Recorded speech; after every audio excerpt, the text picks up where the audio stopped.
All right, in the magic of not editing, but movie magic, I'm going to look at another Dungeon Crawl Classics Dying Earth scenario. That is Penumbra of the Polar Ape. Yeah, excellent. Dying Earth adventure number 5, a level 5 adventure by Harley Stroh. Let me see if I can put this up here in focus. If you would like to read what it says, you can pause it and do so. It looks like it is in focus. Cool. I am not going to show the inside cover as it has a code. Let's see. Penumbra of the Polar Ape is an adventure for 5th level characters, for 4 5th level characters, but can be adjusted for smaller or larger groups. The majority of PCs should be spellcasters. However, if the party is composed entirely of casters, they would do well to bring henchfolk and hirelings to do their bidding. Upsal, the Irredeemable, and the Moon Moat offer opportunity aplenty to rid characters of their mortal coil. Super. We have Dramatis Personae, a Vancian glossary. It looks like there are different words in these Vancian glossaries, so I suppose as time goes on, you could get a whole Vancian lingo going. Good luck with that. Let's see. We have adventure hooks, always handy. Starting the adventure. Let's see. Rogues in the house, some kind of breakout thing. Not sure what this is. I won't worry about it at this time. An interlude. Passage to the Polar Ape. That's cool. Oh, it's a little...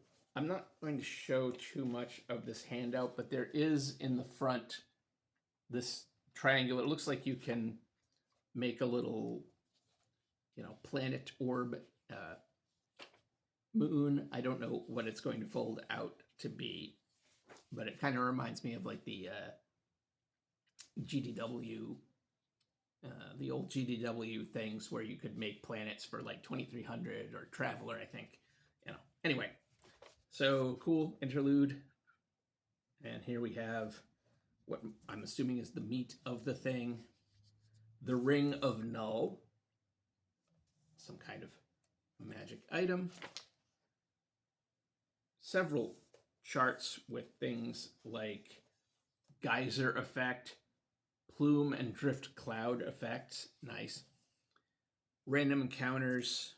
Sure.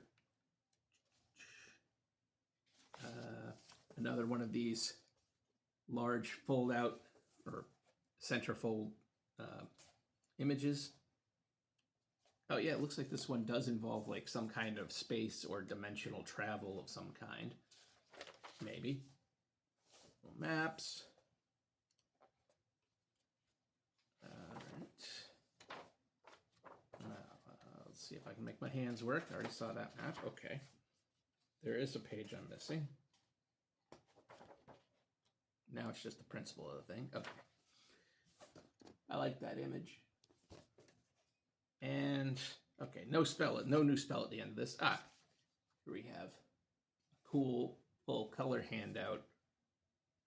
Very cool. All right, that is Penumbra of the Polar Ape, another Dying Earth module, which I hope to read at some point. I know I've mentioned in the past, Vance's Dying Earth is not my favorite. I don't, even among Vance's work that I have read, it's not something I usually particularly like. However, I think it's a very cool setting for gaming. It's actually kind of like, you want unpopular opinions. I'm not the biggest fan of The Lord of the Rings. Gasp. Pause for effect. Pearl clutching and all that.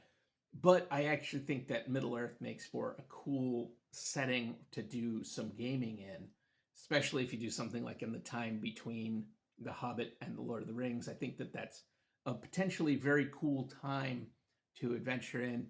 Again, especially if the GM of whatever game you might be doing is not so tied to the lore that they need it to play out the way it did in the books.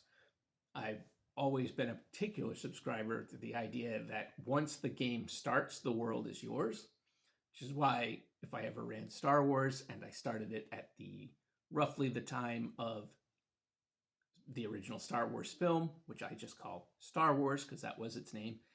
If I started it there, then all bets are off on what happens after that. There is nothing written in stone as to what the revelations are or the end game. And I feel that way about things like Dying Earth.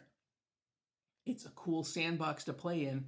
Once we start playing, it's our sandbox, and we're going to do whatever we want with it. And I think that that's really cool. Anyhow, have a little bit of this nice beer.